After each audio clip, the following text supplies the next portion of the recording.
બે શાક બનાવે છે, શાક ખાવાનું કારેલાનું બનાવ્યું, ગલકાનું બનાવ્યું, બે ખાવાનું. અહીંયા પણ એક રોડ છે, જો ફોર્ચ્યુનર જાય, લેજેન્ડર અને રોટલી કારેલા શાક. ના મને એવું નહીં આવડતું.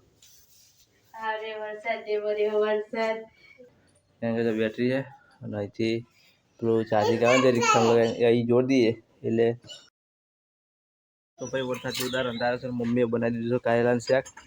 શાક બની ગયું. વરસાદનો મોસમ હોય તો કારેલાનું શાક ખાવાની કંઈક મજા આવે. અને વરસાદ તો રાતે પર જોરદાર પડ્યો અને અત્યારે ફરી અંધારીને આવ્યો છે. જ્યારે કરે તો વરસાદ પડવાની ફૂલ સંભાવના. અને શાક પણ કારેલાનું છે એટલે પેલું કહેવત ને કે ઊની રોટલી અને કારેલાનું શાક. તો આજે કારેલાનું શાક કરીશું અને વરસાદની મોસમમાં ખાવાની મજા આવે. આમ તો કારેલા બારે માસ થઈ ગયા પણ જે આ સિઝનમાં ખાવાની મજા આવે એ વસ્તુ અલગ છે. દીસુને બધા જોવાય ભડાફૂટ ખોદામાં બધા રખડી લડવાઈઓ અને આ ટાટા.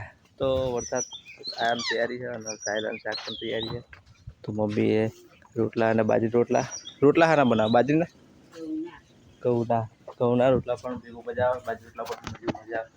તો રાતે પણ બાજરી રોટલા હતા અને દૂધીનું શાક. અત્યારે પણ કારેલાનું શાક છે અને ઘઉંના રોટલા છે તો મમ્મી બનાવશે.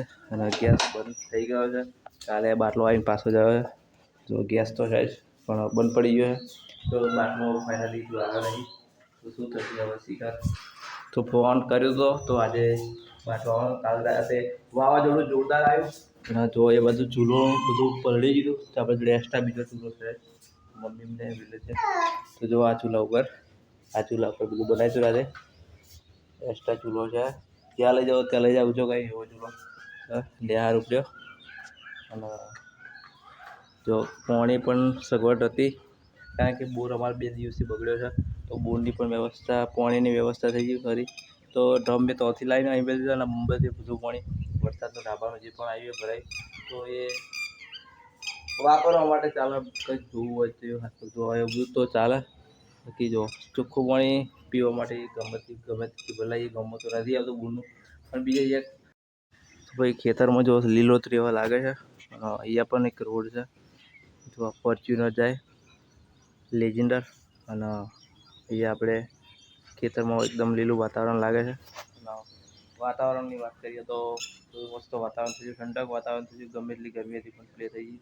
અને જો કપડાં ક્યાં ઉકે કપડાની ગામડાની સિસ્ટમ આ રીતે હોય.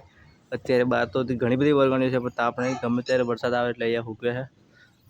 એટલે તાર ત્યાં નેહા જવાનું બહુ નેહા જવાનો શોખ. નેહા જવાનું ત્યાં જશે રે વિક્રમ. તો ફાઇનલી જો કપડાં બધા ઉગ્યા છે અને આ રીતે આ વખતે આપણું ઘર મસ્ત છે એટલે કોઈ ટેન્શન નથી. આ બધી 2 ઘરો છે જ. અને અહીંયા ગાયત્રી ઊંઘી છે.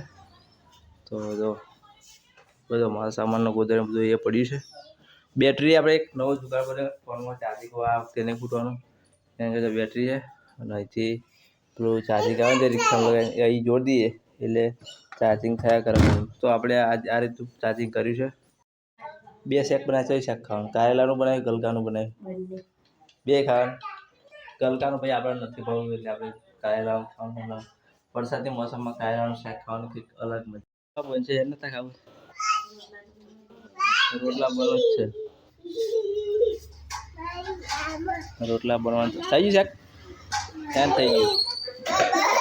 ગરમ શાક ચાલો તમારે પણ ખાવું હોય તમે પણ આ સિઝનમાં કારેલા શાક ખાવાનું સ્ટાર્ટ કરી નાખો. જોરદાર બહુ મજા આવશે. અમે બધા તો ખાવાની તૈયારી કરી નાખી છે. અને હા એવું નહીં આવરે વરસાદ તે બધે વરસાદ